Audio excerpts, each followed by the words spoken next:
at the scriptures, when they read the scriptures. They read God's word and say, nah, I don't need this. I've heard this forever. This doesn't have any good for me. Yet we can even do that to a portion of God's word. We can revert from being a spiritual person to a physical person by categorizing parts of God's word or the direction we get through his organization as foolishness to us, even portions of it. We don't want to do that. We want to focus on verse 15. However, the spiritual man or woman examines all things, but he himself is not examined by any man. So when it says the spiritual person examines all things, what does that mean? The spiritual person looks at the decisions and life course of the physical, and they say, yeah, that's gonna lead to a dead end. I don't want that. I want to stick with God's direction. I want to look at things spiritually.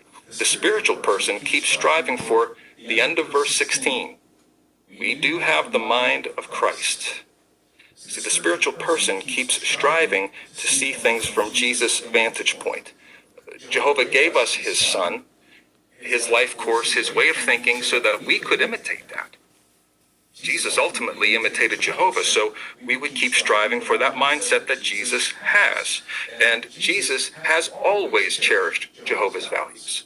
He never traded them in for any offer of short-term power or benefit that was offered to him while on earth.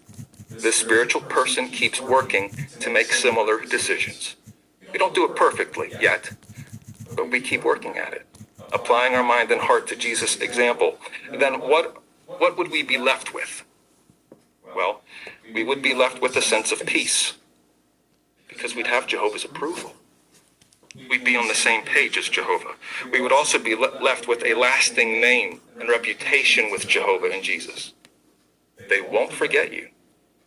Even if we had to be resurrected into God's kingdom, they would do so. They won't forget you. Our lives would not be defined by the word meaningless. Ultimately, that's the goal. We don't want to have lived a meaningless life.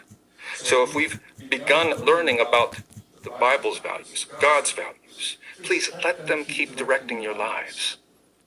Let them help you set goals that are focused on the love of Jehovah and the love of other people.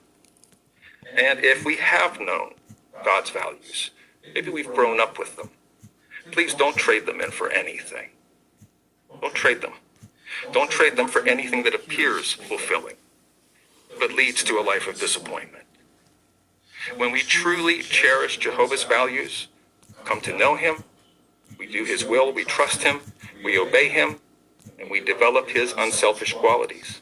And then our lives, they'll be meaningful right now, but we'll be able to enjoy a meaningful, unending life, more wonderful than we could possibly imagine, on into the future.